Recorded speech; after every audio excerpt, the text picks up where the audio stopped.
Assalamualaikum warahmatullahi wabarakatuh. Perkenalkan, nama saya Adat Syati dari kelas B angkatan 2018. Di sini saya akan membawakan materi mengenai obat tetes hidung. Perlu kita ketahui, hidung ini memiliki fungsi untuk menyaring debu yang masuk melalui hidung. Nah, jika tidak ada penyaringan, mungkin debu akan terus masuk ke dalam paru-paru dan dapat merusak paru-paru itu sendiri. Nah, pada bagian depan rongga hidung memiliki rambut-rambut yang berfungsi untuk menahan butiran kasar. Sedangkan pada butiran halus dan bakteri menempel pada mukosa hidung. Mukosa hidung ini tertutupi oleh suatu lapisan yang biasa disebut dengan epitel respiratoris yang terdiri dari sel rambut tergetar dan sel rambut leher. Pada sel-sel rambut getar ini mengeluarkan lendir yang tersebar rata sehingga merupakan suatu lapisan tipis yang melapisi mukosa hidung di mana bakteri dan debu melekat. Debu dan bakteri melekat ini tiap kali dikeluarkan dari arah berlawanan dengan jurusan tenggorokan. Selanjutnya yaitu sediaan hidung adalah sediaan steril yang digunakan pada rongga hidung untuk memperoleh suatu efek sistemik atau lokal berisi satu atau lebih bahan aktif. Sediaan hidung ini sebisa mungkin tidak mengiritasi atau tidak memberi pengaruh yang negatif pada fungsi mukosa hidung. Pada sediaan hidung ini mengandung air, pada umumnya isotonik dan mungkin berisi eksipien. Obat tetes hidung atau OTH adalah larutan dalam air atau dalam pembawa minyak yang digunakan dengan cara meneteskan atau menyemprotkannya ke dalam lubang hidung pada daerah nasopharyngeal. Biasanya ini mengandung zat pensuspensi, pendapar, dan pengawet. Pada sediaan hidung ini memiliki beberapa kategori. Yang pertama yaitu nasal drops. Nasal drops merupakan obat hidung yang digunakan untuk meringankan inflamasi atau membran hidung. Yang kedua yaitu nasal spray. Nasal spray adalah obat semprot hidung yang digunakan untuk penderita alergi hidung, iritasi alergi, serta sinusitis.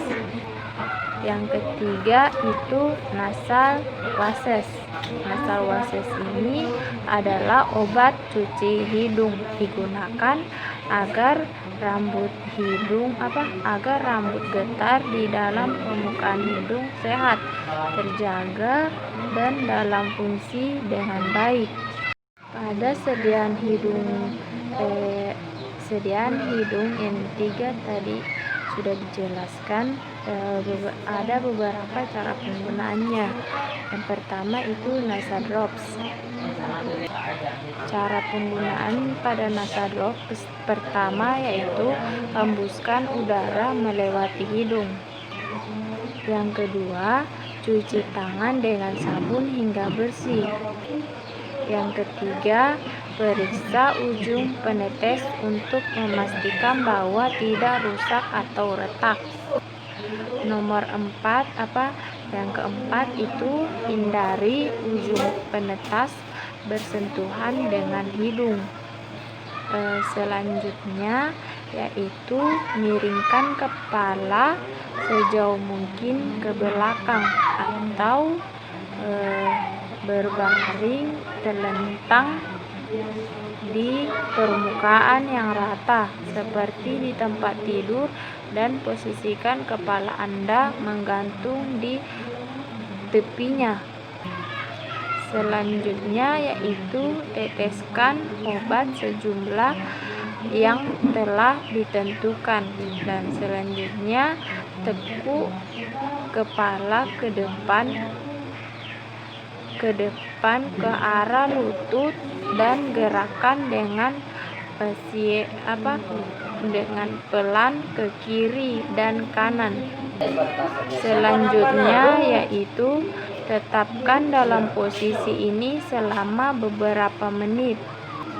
Selanjutnya bersihkan ujung penetas dengan air hangat, segera tutup botol obat tetes, dan selanjutnya cuci tangan sampai bersih. Yang kedua itu penggunaan nasal spray. Yang pertama itu cuci tangan dan bersihkan hidung. Yang kedua, letakkan tip pada hidung. Yang ketiga, jangan semprotkan secara langsung ke bagian septum. Selanjutnya, tahan posisi botol dan semprotkan 1 kali tanpa ragu-ragu. Selanjutnya, bersihkan tip dengan tisu kering dan tutup kembali. Selanjutnya, penggunaan nasal washes. Pertama, disiapkan alat untuk cuci hidung, misalnya Spoit. Kemudian, gunakan air bersih, dapat menggunakan cairan infus atau air yang steril. Yang selanjutnya, beli larutan salin. Larutan ini ada dijual pada apotek. Yang selanjutnya, larutkan garam dapur non-yodium dengan takaran 3 sendok teh dicampur 3 sendok teh baking soda dicampur dengan air hangat. Kemudian cuci tangan sebelum melakukan. Selanjutnya, masukkan larutan salin ke dalam alat. Selanjutnya, posisikan kepala miring 45 derajat agar air dapat mengalir. Selanjutnya, cuci hidung dengan menyemprotkan alat ke dalam hidung dan alirkan ke lubang hidung sebelahnya. Materi selanjutnya yaitu persyaratan dalam obat tetes hidung. Yang pertama itu viskositas. Penambahan bahan metil selulosa sebanyak 0,5% untuk mendapatkan viskositas larutan yang seimbang dengan viskositas mukosa hidung. Yang kedua, isotonis. Iritasi mukosa hidung tidak akan terjadi jika larutan isotonis atau sedikit hipertonis, namun larutan yang sangat encer atau sangat pekat akan menyebabkan iritasi mukosa hidung. Untuk tonisitas, kita dapat menambahkan NaCl atau dextrosa. Next, selanjutnya yang ketiga itu isohidris. Keamasan pH sekresi hidung orang dewasa antara 5,5 sampai 6,5, sedangkan anak-anak 5,0 sampai 6,7. Rintisi akut menyebabkan pergeseran pH ke arah basa, sedangkan peradangan akut menyebabkan pergeseran pH ke arah asam. Sebaiknya kita menggunakan dapar fosfat pH 6,5. Persyaratan keempat yaitu tetes hidung harus steril. Untuk menjaga agar obat terhindar dari kontaminasi, maka penambahan preservatif juga dilakukan, misalnya dengan nipagin atau nipasol atau kombinasi keduanya. Selanjutnya itu harus mengandung antibakteri untuk mereduksi untuk pertumbuhan bakteri selama obat diteteskan.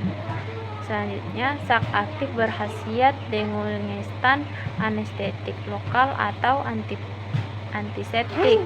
Selanjutnya, hindari penggunaan larutan obat yang bereaksi alkali. Selanjutnya itu pemberian gutae nasale pada bayi tidak boleh mengandung mentol. Selanjutnya itu tidak boleh menggunakan cairan pembawa minyak mineral atau minyak lemak, dan sebagai cairan pembawa umumnya digunakan air. Pada obat tetes hidung ini harus melewati evaluasi sediaan.